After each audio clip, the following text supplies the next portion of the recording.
ሰላም ናይ ጽዳት ዩቲዩብ ቻናል ከመይ ኣለኹም? ኣነ እግዚአብሔር ይመስገን ሰላም እየ። ከምታ ኣነ ሰላም ዘለኹ ሰላም ትኩኑ ናይ ኩሉ ግዜ ትምኒተይ ተስፋ እዩ። ከመይ ትኾኑ? እና ኩሉ ግዜ ከም ናይ ቅድም ሓንቲ ዛንታ ሒዘልኩም መፅአ ነይረ ቅድም ኢሉ ብዛዕባ ምሳኻ ክበልዕ ትብል ሓፀር ዛንታ ሒዘልኩም መፅአ ነይረ። ዝሓለፈ ዛንታ ብጣዕሚ መሕዘኒትን ኩሉ ነገር እያ ነይራ። ሕጂ ድማ ደስ ዝብል ዛንታ ሒዘልኩም መፅአ እኒኦ ተኸታታሊት ዛንታ ማለት እዩ። ከምቶም ትፈትውዋ ድማ ርግፀኛ እየ መሃሪትን ጠቃሚትን መሳጢትን ዝበልክዋ እየ ማለት እዩ። ንስኻትኩም ድማ ካብ ናይ ኩሉ ግዜ ላይክ፣ ሳብስክራይብ፣ ሸር ኣይትሕመቁ ካብ ናይ ኩሉ ግዜ ምትባዕኹም ማለት እዩ። ዋእ ዝዕግብ ዘውፅእ ድማ ማለት እዩ። ስምዒትኩም ኩሉ ድማ ኣብ ኮመንት ፃሓፈለይኹም ዝተጋግሆ ተሃልይዎን ኮመንት ፃሓፈለይኹም ዘይቋርፅ ማለት ኣለኒ ማለት እዩ። ሳላናታትኩም ድጋፍ ያው ደረጃ ዝበፅሐ ዘለኹ ካብ ናይ ኩሉ ግዜ ምትብዓኹም ይፍለኩም እና ናብዛ ከይትሕዘኩም ናብዛ ቪድዮ ከብለኩም ማለት እዩ። ናብዛ ሕዚ ተኸታታሊት ዛንታ ሒዘ እያ መፅአ እኒኦ ማለት እዩ። ዝኽሪ እታ ምሸት እያ ትብል ቀዳማይ ክፋል ማለት እዩ። ዝኽሪ እታ ምሸት ቀዳማይ ክፋል ብዛዕባ ሰዓት ፀልማት እዩ ዘሎ ወርሕን ከዋክብትን ድምቀትን ሃሲሱ ብደመና ዝመፅእ ጸላም ተጋሪድን ብርሃን ቀኒሱ ኣሎ። ኣነ ድማ ኣብቲ ጸላም ሽምዓ ወሊዐ ምስታ እምንቲ መሓዛይ ካብ ነፍሰይ ሓሳቢተይ ዘይትፍለ ድያራ ናብ ውሽጢ ሓሳባን ስምዒታን እናሰፈርኩ ኣብ ጥዑም ህመት ኣለኩ። ይኹን እምበር እቶም ከዋክብቲ እናረአኩ ብዙሕ ነገር ምስታ መሓዛይ ንዛ ድያራ ዝበልክዋ ንዓኣ እናዕለልኩ ሰማያት ከዋክብቲ እናረአኹ ኩሉ ነገር ይረአየኒ ይመስጠኒ። ድያራ ማለት እታ ልዕሊ ሰብ ብሃንቀውታ ትስምዓኒ ናይ ልበይ ክዕልላ ንኩሉ ፍፁም ዘይትዕንቅፈኒ እያ ዘይትክለክፈኒ እያ። ድያራ ብዙሕ ነገር እያ ተማኽረኒ ኣብ ዝኾነ ይኹን ንዓኣ ከማኽራ እንተለኹ ብጣዕሚ ቅልል ዝብለኒ ወይ ሓዚነ ወይ እንተተሓጒሰ ንዓኣ ንዕል እንተቢለያ ማራ እዩ ቅልል ዝብለኒ። ድያራ ማለት ንዓይ ፍልይቲ እያ ንቃንሳይ እትፍውስ ንንውሓተይ እትደርስ ንስቃይ እትድምቕ ነብሰይ ክረኽባ እትሕግዘኒ ክጭነቕ እንከለኹ መፍትሕታት ዝረኽበላ እታ ንኳ ካባይ ዘይትፍለ እምንቲ መሓዛይ እያ። ከምዛ ናተይ ዝበለት መሓዛ ፍልይቲ እያ መሓዛይ እንክጭነቕ እንተለኹ ኣብ ገፀይ እናረአየት እንታይ ኮንክ ትብለኒ። መሓዛይ ማለት እኮ ወላዲተይ ማለት እያ። ኣነ ምንም ኣይኮንኩን ክብላኒ ከለኹ ንሳ ኸ እንታይ ኢላ ድያ ትምልሰለይ እዎ ዶ ኣይኮንኩን ትብለኒ ዘለኺ ኣብ ገፅክ እኮ እኒአኪ የንብቦ እንደለኺ ናይ ክትጠፊኡኒ ድዩ ትብለኒ። ኣነ ድማ ተገሪመ ብኸመይ እያ ናተይ ኣነ ዝኾንክዎ ካብ ገፀይ ተንብብ ንምንታይ ደኣ ኣነስ ካብ ገፃ ከንብብ ዘይክእል ኢለ ይሓስብ። ስለዚ ድማ እና ኣብ ህዱእ ፀጥታ ዝዓሰሎ ህመት ጸላም ዝጋርዶ ሓሳባት ናይ ብርሃን ክንቅይር ንዛተ ዘለና ኣነ ኸ ከመይ ገይረ ከምቲ ናታ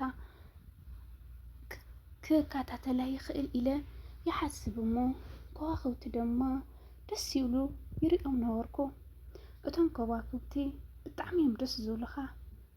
መሓዛይ ደሞ ብኸመይ ከሐጉሳ እየ ይብል ሓጎሰይ እንተተሓጒሰ እንተሪኣትኒ ሎማዓንቲ እኳ ዝኾነ ኣለ ትብለኒ። ከመይ ጌርኪ ፈሊጥክን እንተይለያ ኣብ ገፅኩ ብዙሕ ይንበብ ዘሎ ሓጎስ ኣብ ርእሲ ሓጎስ ደስታ ኣብ ርእሲ ደስታ ሎማዓንቲ ደስ ኢሉኒ ካብ ገፅክ እንትብርህ እንተይሉ ደስታ ከም ዘለኪ ውሽጥኺ ደስ ከም ዝበሎ እየ ዝፈልጠኪ ትብለኒ። ገፅክ ንእሽተይ ፅልም እንተይሉ ግን ኣብ ውሽጥኺ ዝኾነ ነገር ፀገምና ጭንቀት ከም ዘለኪ እዩ ዝርድአኒ ትብለኒ። ኣነ ግን ከመይ ገይረ እየ ስለናታ ዘይሓስብ ኢለ ይጨናነቕ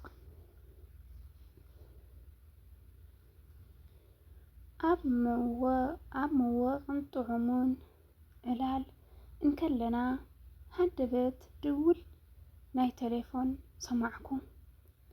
ኣነ ድማ ዕላል ምስ ድያራ ሽዑ ንሽዑ ኣቋሪፀ እቲ ደወል ናይ መን ምዃኑ ክፈልጥ ብታህዋኽ ኣእዳወይ ልእይከ ናብ እስክሪን ቴሌፎነይ ጠመትኩ።